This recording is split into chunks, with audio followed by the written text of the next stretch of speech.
Hello everyone. The topic of today's discussion is permanent mandibular second molar. So we'll be studying the anatomy of mandibular second molar.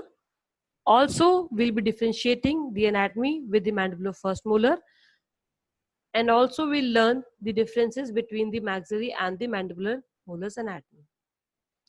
So we'll be covering this discussion under the following headings.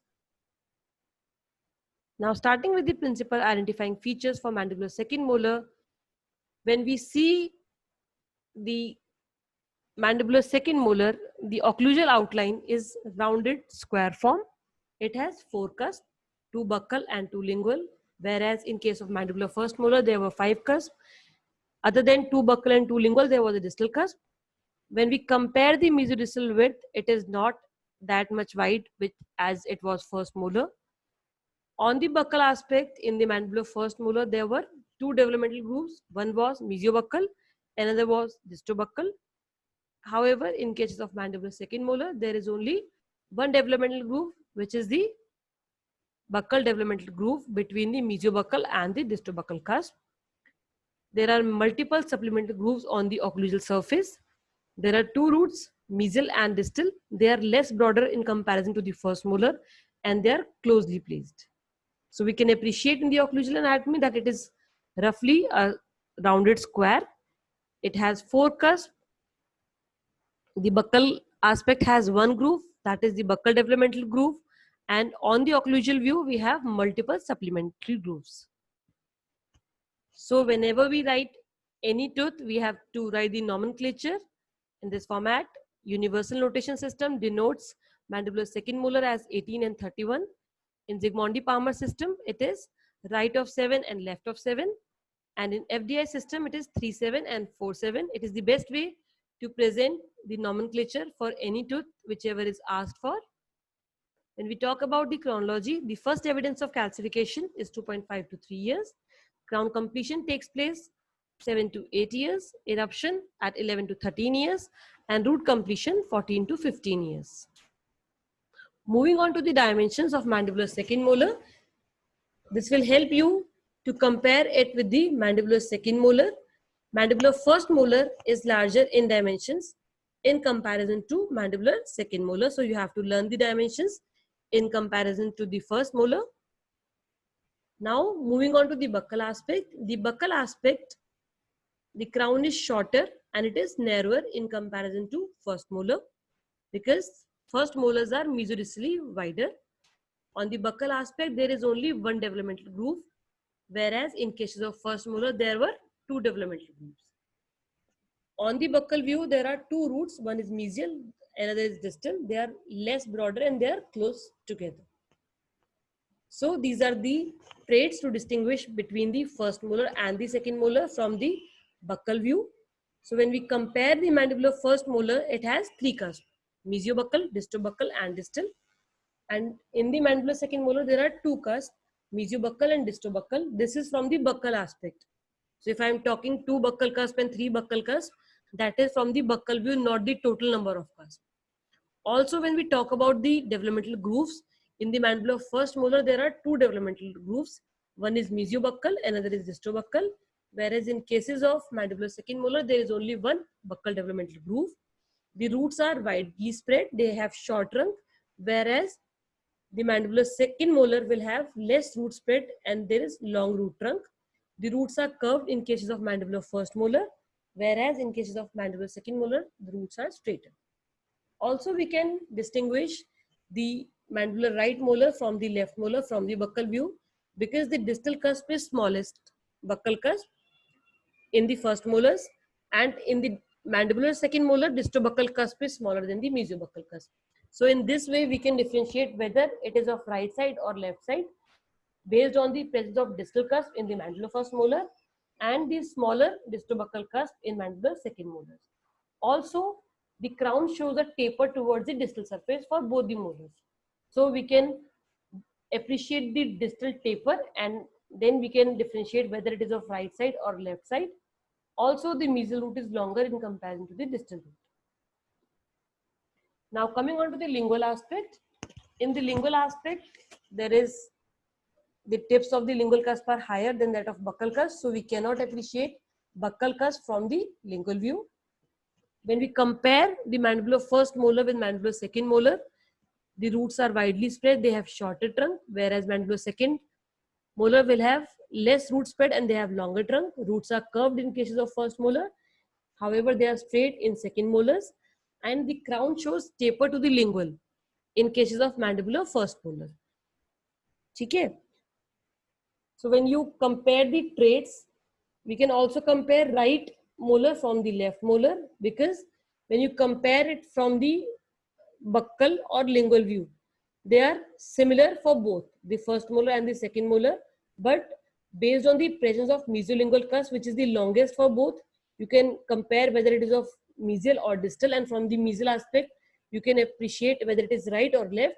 Also, the distal marginal ridge is more cervically placed in comparison to the mesial marginal ridge. So based on their location of the marginal ridges and based on the location of mesiolingual cusp, you can identify whether it is of right side or left side. These traits will help you to distinguish the mandibular first molar from the second molar and also right from left. When you see the tooth from the proximal aspect, that is from the mesial aspect, the cervical ridge buccally is less pronounced and the occlusal surface is constricted buccolingually. So there is a occlusal convergence. The cervical line has no curvature from the mesial outline. And when we compare the first molar with the second molar, in the first molar, since the mesial root was buccolingually wider, so distal root cannot be appreciated. However, in cases of second molar, both the roots can be seen. When you see the distal aspect, there is absence of distal cusp, which is seen in the first molar, and also there is absence of distobuccal groove, because in the mandibular molars there is no fifth cusp present. And when you see from the distal cusp, since the distal cusps are shorter in length, so most of the occlusal surface can be appreciated from this aspect. This is how you will distinguish the proximal views of the first molar and the second molar. The mesial root will be showing blunt tip, whereas in cases of second molar, the mesial root is less wider with a curved tip. The crown is wider faciolingually, mandibular second molar is less wider. And when you compare the right from left from the mesial view, in the first molars, only mesial root is broader, so only mesial root can be appreciated. Distal root is not seen. And the second important point is the location of the marginal ridges, because distal marginal ridges are more cervically placed in comparison to mesial marginal ridge.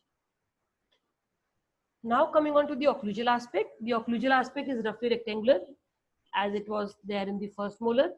There is a central developmental groove and the two lingual and the buccal developmental groove meet the central groove at 90 degrees.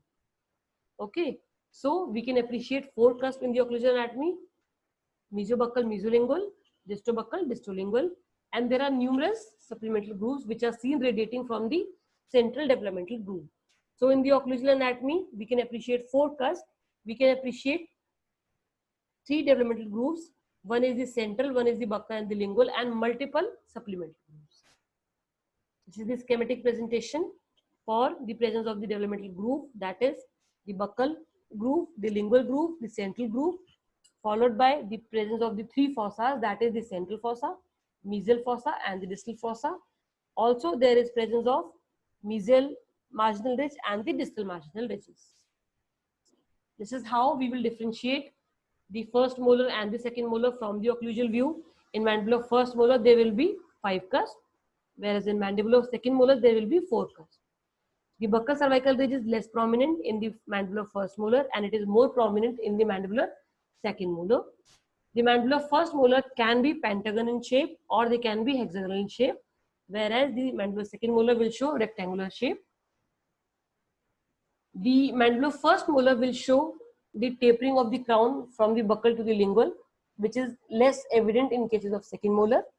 The supplemental grooves are less in mandibular first molar, however they are more appreciated in the second molars. And the central groove shows a zigzag pattern, whereas in second molars it is straight. When you compare the right from left, there is slight distal tapering in the first molars, and For the mandibular second molars, the crown is wider on the mesial because of the prominence of the cervical ridge. Also, the cusp, that is the mesolingual and the mesobuccal cusp, are larger in comparison to the distal cusp. So we can distinguish from these points that whether it is of right side or left side. These are also a table or enumeration for the differences between the maxillary and the mandibular molars. The anatomy of maxillary molars in the occlusal view is rhomboidal, whereas in mandibular it is rectangular. Maxillary teeth are buccolingually wider, whereas the mandibular teeth are mesodistally wider. Maxillary molars have 2 to 3 roots. Mandibular molars have only 2 roots. The presence of oblique ridge is an identifying feature for maxillary molar, which is not seen in the mandibular molars. Maxillary molars have 4 functional cusps and 1 non-functional cusp of Carabelli, whereas mandibular molar have 5 functional cusps. The shape of cusp, when we see in the maxillary molars, the buccal cusp is sharp and the lingual cusp are rounded, which is opposite in cases of mandibular molars because the buccal cusps are rounded and the lingual cusps are sharp. The buccal cervical ridge is not evident in the maxillary molars, however, it is seen in mandibular molars. We have 6 developmental grooves in the maxillary molars, whereas only 4 in mandibular molars. We have 4 fossas in the maxillary molars, however, it is 3 in the mandibular molars. To study and compare the presence of the number of cusps, the developmental grooves, and the fossa pits in the occlusal anatomy, you have to see the previous videos of maxillary and mandibular permanent molars. This is the summary of all the aspects. So for today's exercise, you have to attempt the name of the ridges which are seen in this schematic presentation, and you have to write the answers in the comment box followed by the MCQs. Thank you.